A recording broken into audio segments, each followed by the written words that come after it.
पत्र के लिए धन्यवाद। कार्यक्रम के सभी श्रोताओं को ध्वनि मित्र पांडुरंग पुराणिक का नमस्कार और अरुण पांडे जी आपको भी नमस्कार। श्रोताओं को अरुण पांडे का नमस्कार और पांडुरंग जी आपको भी हमारी ओर से नमस्कार। और अब तो ऐसा कहें कि इस जो नए कार्यक्रमों का सिलसिला शुरू हुआ है पांडुरंग जी, उसको तो लगभग 10-12 दिन बीत चुके। तो श्रोताओं की प्रतिक्रिया जैसा हमने कहा तो वो आनी चाहिए और हम लोग जाने कि उन्हें ये नई जो तब्दीली है और कार्यक्रम है वो कैसे लग रहे हैं। तो अरुण जी आपने कहा और इधर हमारे श्रोताओं ने मेल भेज दिया। जी जी, तो हम शामिल करते हैं उन्हीं मेलों को, लेकिन उससे पहले ये भी बता दें कि आज भी हमने लगभग 1 दर्जन से ज्यादा फरमाइशी मेल विसर्जित किए हैं। तो ये कहें कि श्रोताओं को कि इस स्थिति से बचे हम लोग तो अब फिलहाल कह सकते हैं कि कई साल से आपको कह रहे हैं कि फरमाइशी गीत एक्सप्रेस जो मेल पर आधारित है उसकी मेल आईडी अलग है और उस पर भेजें और देश भर के श्रोता आपस में जुड़े हैं। तो एक दूसरे को भी बताएं कि PKLD वाली जो मेल आईडी है उस पर सिर्फ कार्यक्रमों से जुड़ी हुई बातें हम तक लिखें। जी, हमारे कार्यक्रम का नाम है अरुण जी PKLD, पत्र के लिए धन्यवाद को हम लोग शॉर्ट फॉर्म में कहते हैं जी। वैसे अशोक कुमार गुप्ता गोंड जी ने भी अपना नाम लिखा है AKGG। वाह क्या कहने। तो अशोक विहार कॉलोनी पहाड़िया फेज 2 वाराणसी से हमारे ये श्रोता हैं अनिल कुमार गुप्ता गोंड जी। तो इन्होंने लिखा है कि नमस्कार, अति उत्तम नए कार्यक्रम। ये इन्होंने शायद काव्यात्मक काफिया मिलाया है। बिल्कुल बिल्कुल जी। तो कोई गिला शिकवा नहीं, AIR VNS के लिए अब दिल्ली दूर नहीं। सभी प्रस्तुतकर्ता महानुभावों को हार्दिक शुभकामनाएं। सुपर गुड मॉर्निंग बनारस, एक ही फिल्म से ये सब अति उत्तम। तो सबको इन्होंने बधाई दी है, सबको धन्यवाद दिया है और नए कार्यक्रम हमें बहुत अच्छे लग रहे हैं और इसी तरह नए नए कार्यक्रम हमें आप सुनवाते रहें और हम सुनते रहें। बिल्कुल। और अनिल कुमार गुप्ता गौंड जी यानी AKGG, तो आपका हम स्वागत कर रहे हैं। पिछली बार जब फोन इन में आपसे बात हुई थी तो हमने कहा भी था कि आप इमेज खींचकर भेजते हैं और आपने अपनी जो बाध्यता है एक प्रकार से वो भी हमें बताई थी। तो आज ये देखकर बहुत ही अच्छा लगा कि आपने टाइप किया और आपका मेल हम तक पहुंचा। नए कार्यक्रमों के बारे में आपकी प्रतिक्रिया बहुत ही उत्साहजनक है और हमारे साथियों को जानकर बहुत अच्छा लगेगा और उन्हें प्रेरणा मिलेगी। हम आपको शुक्रिया कह रहे हैं कि आपको ये नए कार्यक्रम पसंद आए और ये विचार आपने हम तक पहुंचाए। इसी प्रकार कार्यक्रम सुने और खासतौर से किस किस दिन कोई अगर खास प्रोग्राम आपको पसंद आता है तो उसका भी उल्लेख जरूर करें और इस मेल के लिए हम आपको धन्यवाद कह रहे हैं। ये अगला मेल जो है उसे भेजा है असगर अली जी ने शिवपुर वाराणसी से जी। ये लिखते हैं कि सबसे पहले सना सलीम को मेरी तरफ से बहुत बहुत दुआ और सलाम, बहुत अच्छी कामयाबी के लिए। वो इसलिए कि नया कार्यक्रम शुरू हुआ था, सना सलीम ने बहुत ही अच्छा अंग्रेजी हिंदी में स्पीच दिया, सुन के दिल खुश हो गया। उसके बाद आपने कार्यक्रम प्रस्तुत किया था गीतों भरी कहानी, जिसमें इनकी कहानी थी स्कूटर। जो कहानी थी और पेश करने का जो अंदाज था वो लाजवाब था, हंसाने वाला था और इसमें जो पान वाले का जो किरदार था उनकी आवाज भी इन्होंने बहुत ही कॉमेडियन तरीके से निकाली थी। मैंने तो रिकॉर्ड कर लिया है, मुझे बहुत पसंद आई। तो सना जी तक आपकी बधाई पहुंच रही है और हम लोगों का प्रयास भी यही था कि कार्यक्रमों में थोड़ा सा नवीनता है और नए तरह से नए अंदाज के प्रोग्राम आपको सुनने को मिले। तो असगर जी आपको ये प्रस्तुति पसंद आई, आपकी बधाई मुबारकबाद सना तक पहुंच रही है। आगे इन्होंने लिखा है कि जो पत्र के लिए धन्यवाद कार्यक्रम है या हेलो फोन इन फरमाइश कार्यक्रम है वो मैं सुनता भी हूँ और YouTube पर लाइव देखता भी हूँ। देखने और सुनने में थोड़ा फर्क नजर आता है, आवाज भी थोड़ा अलग हो जाती है। वो ये है कि इस कारण से असगर जी की अभी जो रिकॉर्डिंग हम लोग ये कर रहे हैं या फिर आप ऑडियो माध्यम से सुन रहे हैं वो आकाशवाणी के जो कंसोल के थ्रू माइक्रोफोन की रिकॉर्डिंग है और जब YouTube मोबाइल के जरिए रिकॉर्डिंग होती है, आशुतोष जी करते हैं, तो वो जो ऑडियो आपको मिलता है वो मोबाइल वाला ऑडियो मिलता है। तो थोड़ा सा उसकी गुणवत्ता उतनी नहीं हो पाती जितनी कि हमारे इस ऑडियो माइक्रोफोन की आवाज की गुणवत्ता होती है। इन्होंने लिखा है कि जो पीकेएलडी में आपकी वीडियो हमारे यूट्यूब पर दिखाई पड़ता है, वो वीडियो देखकर हमें बहुत अच्छा लगता है। आप दोनों के बारे में हम जब आपको देखते हैं तो वो बहुत आनंददायक होता है, लेकिन कभी कभी लगता है कि जैसे हम आपसे मिले थे उस समय जब आप हमको दिख रहे थे, उसमें और इसमें थोड़ा फर्क समझ में आता है। जी। आगे इन्होंने लिखा है कि हेलो फोन इन कार्यक्रम बुधवार को केवल रिकॉर्ड होता है और उसको आप लोग 2 दिन प्रसारित करते हैं। ईमेल पर आधारित जो फरमाइशी गानों के कार्यक्रम हैं उसमें भी आप दोनों ही बहुत अच्छे अच्छे गाने सुनवाते हैं। आप दोनों से एक रिक्वेस्ट है कि किसी दिन कहकशा कार्यक्रम में पुराने आसिफ अली की गजलें भी यदि पेश करें। इसमें इन्होंने एक लिखा है कि आए बेगमे हयात से घबरा रहा हूं मैं। यदि आप ये सुनवाने की कोशिश करें तो मेहरबानी होगी। तो इस तरह की गजल तो जो बेगम अख्तर हैं उन्होंने भी गाई थी, और आसिफ जी की जहां तक इस फनकार की आपने इनका जिक्र किया है तो इनकी रिकॉर्डिंग फिलहाल हमारे पास उपलब्ध नहीं है। फिर भी हम कोशिश करेंगे कि अगर कहीं से रिकॉर्डिंग मिलती है तो हम आपको वो प्रोग्राम में सुनवा पाएं। फिलहाल तो इन दिनों कहकशां कार्यक्रम हमारे नए साथी और खासतौर से नए पॉप एल्बम वगैरह से ही गाने प्रसारित कर रहे हैं, तो उसका आप लुत्फ लें। जब भी ऐसा कोई मौका मिलेगा तो आपको आसिफ जी की भी गजलें आपको सुनने को मिलेंगी। इन्होंने आगे लिखा है कि इस समय लगता है कि आकाशवाणी वाराणसी में महिला आरजे कुछ ज्यादा हो गई हैं और उनकी आवाज तो हमें अच्छी लगती है, लेकिन श्यामा प्रसाद और अनुपम गुप्ता जी का भी जो कार्यक्रम पेश करने का तरीका है वो भी हमें अच्छा लगता है। आकाशवाणी में जैसे हर घंटे समाचार आते हैं, हर गाने के बाद तो आप विज्ञापन प्रसारित करते हैं, ये थोड़ा सा हमें खटकता है। तो विज्ञापन हम लोग जानबूझकर प्रसारित नहीं करते। जब विज्ञापनों की बुकिंग होती है और तय समय पर होती है तो उसी वक्त करते हैं। और जहां तक हमारे पुरुष उद्घोषकों की बात आपने कही, तो जिनका आपने जिक्र किया और भी तमाम साथी हैं, उनके प्रोग्राम आप जनरल जो ट्रांसमिशन आवर्स होते हैं उसमें आप सुन पाते होंगे हमें लगता है।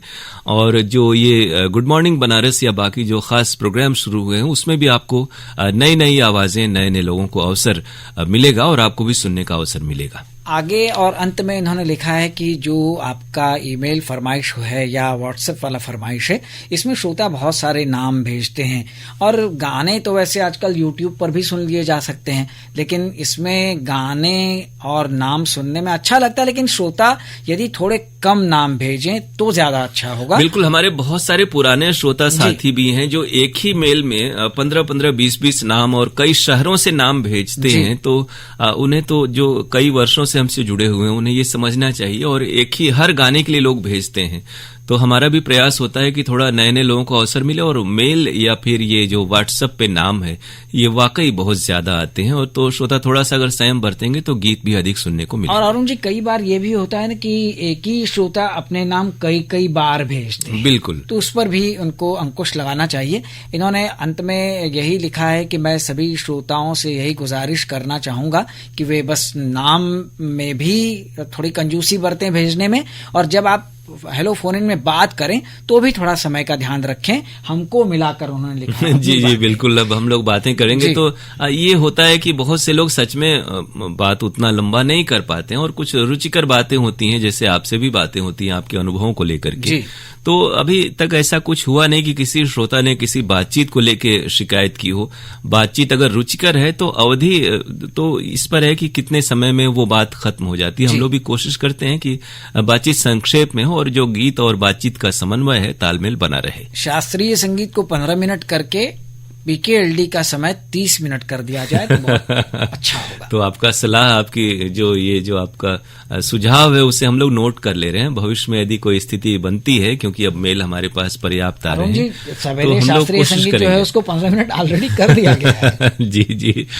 तो वो जो अभी ये जो कार्यक्रम है ये हमारा शाम को प्रसारित होता है, और 7 बजे से आपको 18-17 मिनट तो प्रोग्राम सुनने को मिल रहा है जी। तो कोई स्थिति होगी तो हम लोग प्रयास करेंगे। इस मेल के लिए असगर जी आपका बहुत बहुत शुक्रिया।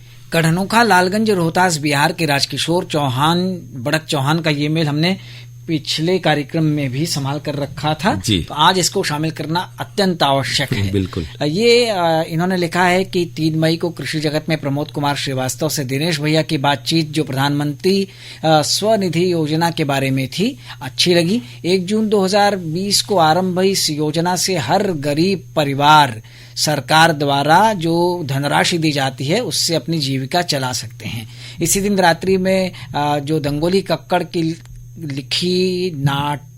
लिखा नाटक होना चाहिए, लिखा नाटक कर्फ्यू की रात इन्होंने सुना था, वो भी इन्हें बहुत अच्छा लगा, जिसमें नीलकमल चटर्जी, अभिलाष नारायण जैसे एम.एन. गुर्जर जैसे लोग कलाकार थे। तो इनकी प्रस्तुति इन्हें अच्छी लगी। किशोर कुमार इसके प्रस्तुत करता थे।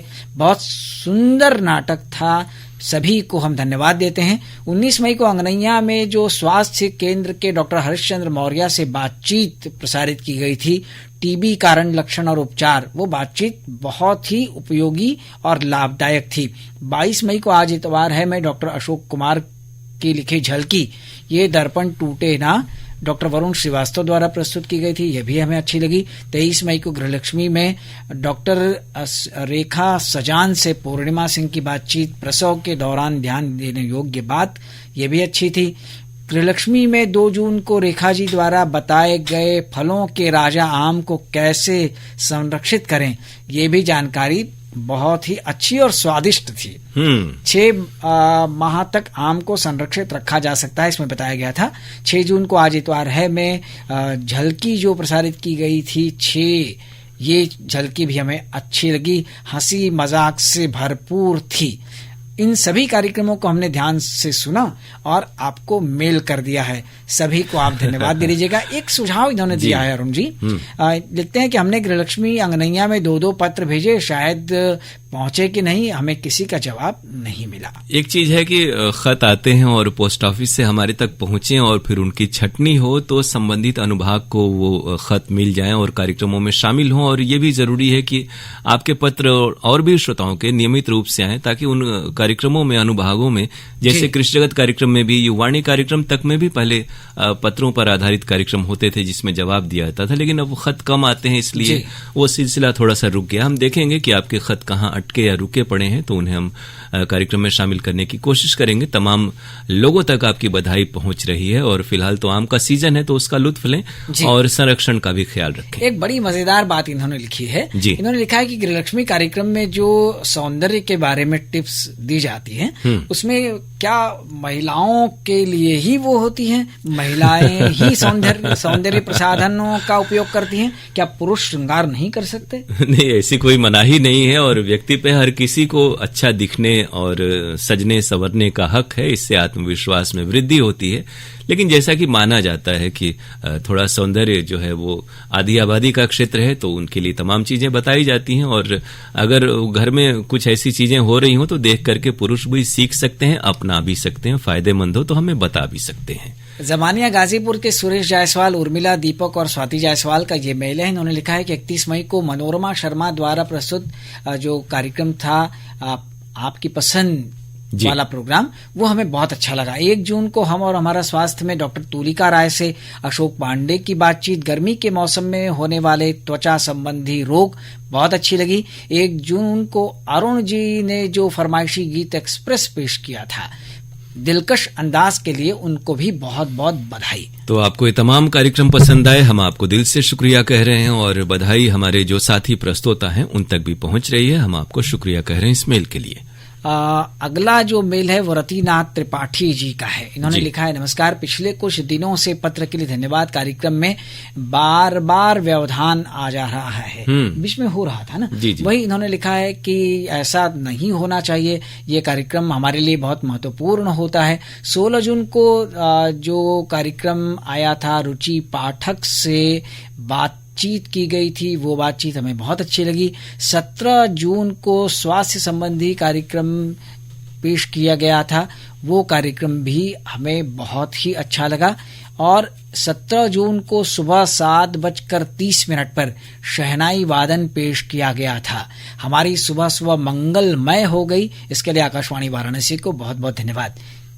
तो रतिनाथ जी, आपको इस मेल के लिए हम धन्यवाद कह रहे हैं, और जहां तक पत्र के लिए धन्यवाद, कार्यक्रम के जो अंतराल हैं या फिर थोड़ी सी विसंगति विचलन उसमें बीच में हो रहा था कि शनिवार, रविवार और फिर अंततः अब हम शुक्रवार पर अटके हैं। पांडुरंग जी, उम्मीद करते हैं कि ये जो दिन और समय है ये मुफीद होगा प्रसारण की दृष्टि से, और नियमित रूप से श्रोताओं को ये कार्यक्रम अब सुनने को मिलेगा। जी, इन्होंने अंत में लिखा है कि एक निवेदन ये है कि जिस दिन टेलीफोन लाइन खराब हो उसकी सूचना यदि हमें मिल जाए तो हम बार बार फोन नहीं करेंगे। तो अभी फोन लाइन खराब तो नहीं है, लेकिन वो जो आवाज आ रही है टू टू और बीप्स की, वो हम सबको डिस्टर्ब कर रही है, और उसमें खास दिक्कत ये होती है कि श्रोताओं को लगता है कि हम लोग फोन उठा नहीं रहे हैं। जी। तो उसमें भी हम लोग प्रयास कर रहे हैं, चूंकि तकनीकी मामला है तो थोड़ा सा वक्त लग रहा है, और उम्मीद करते हैं कि वो ठीक हो जाएगा, और जैसे ही ठीक हुआ तो आपको अच्छी रिकॉर्डिंग क्वालिटी मिलेगी। फिलहाल तो वो नई लाइन बिछी है तो उसमें व्यवधान की गुंजाइश हमें कम ही लग रही है। ये अंतिम पत्र है, यानी मेल है अरुण कुमार मालवीय जी का, बड़ी गैबी चौराहा, वाराणसी से। मुझे एक बात ये जरूर बताएं कि केवल बुधवार को ही फोन इन कार्यक्रम में फोन लगता है क्या? जी, जब भी हम फोन मिलाते हैं बुधवार को तभी लगा है, बाकी दिन तो बात नहीं हो पाती ये है। अब तो एक अरसा हो गया। अब हम लोग चूंकि विविध भारती पर अलग से हेलो फरमाइश प्रस्तुत नहीं कर रहे हैं, तो हेलो फोन इन फरमाइश कार्यक्रम प्राइमरी चैनल पर ही हो रहा है, और यही कार्यक्रम आप एफएम पे भी सुन पाते हैं। तो रिकॉर्डिंग सिर्फ बुधवार को होती है। पहले जैसे सोमवार और मंगलवार को होता था, तो वो चूंकि अलग अलग दिनों में हम उस चैनल पर भी दिन में और शाम को कार्यक्रम प्रसारित करते थे। फिलहाल ये कार्यक्रम प्राइमरी चैनल पर ही प्रसारित हो रहा है शनिवार और रविवार को। रिकॉर्डिंग सिर्फ बुधवार को हो रही है सुबह में 10:30 बजे से। तो हम इनके लिए, क्योंकि इन्होंने लिखा है कि अभी मैं ठीक से सुन नहीं पा रहा हूं, तो हम इनके लिए प्रार्थना करते हैं ईश्वर से, और ये उम्मीद करते हैं कि ये जल्दी से अच्छे होकर हमसे फिर अच्छे से बात करने और सुनने में समर्थ होंगे। बिल्कुल पहले की तरह कार्यक्रम इन्हें सुनाई दें, ताकि वो अच्छे से सुने और हमसे उनके जो ताल्लुकात हैं मेल के जरिए, खतों के जरिए, वो और भी प्रगाढ़ हों। हमारी बहुत सारी शुभकामनाएं आपके शीघ्र स्वास्थ्य लाभ की। हमारे पास अभी और कुछ मेल हैं जिन्हें अब हम संभाल कर रख रहे हैं, और अगले कार्यक्रम में हम फिर मिलेंगे। लेकिन इन दिनों रथ यात्रा का उत्सव चल रहा है, मेला चल रहा है, उसका आनंद लीजिए। लेकिन मेले में चलते समय अरुण जी कुछ सावधानियां बिल्कुल, खासतौर से कोरोना के हालात हैं और बारिश का मौसम, ऐसे भी सावधानियों का होता है, तो मास्क का प्रयोग जरूर करें, और कोशिश करें कि उस वक्त जब भीड़ भाड़ बहुत ज्यादा न हो उस समय जाएं, दर्शन करें और उसका लाभ लें। तो तीज त्योहारों का आनंद लेना भी बहुत जरूरी है। हमारी संस्कृति के अभिन्न अंग हैं ये मेले जो होते हैं। बिल्कुल, और आज डॉक्टर्स डे है, तो हमारे जो भी डॉक्टर श्रोता हैं सबको हमारी ओर से ढेर सारी बधाई। बिल्कुल, तो सभी स्वस्थ रहें और आपके निर्देशन में समाज में स्वास्थ्य का संदेश पहुंचे। तो सभी चिकित्सक साथियों को और हमारे यहाँ विशेषज्ञ जो आते हैं उन सबको हम बहुत सारी मुबारकबाद दे रहे हैं डॉक्टर्स डे की। और अब कहते हैं नमस्कार।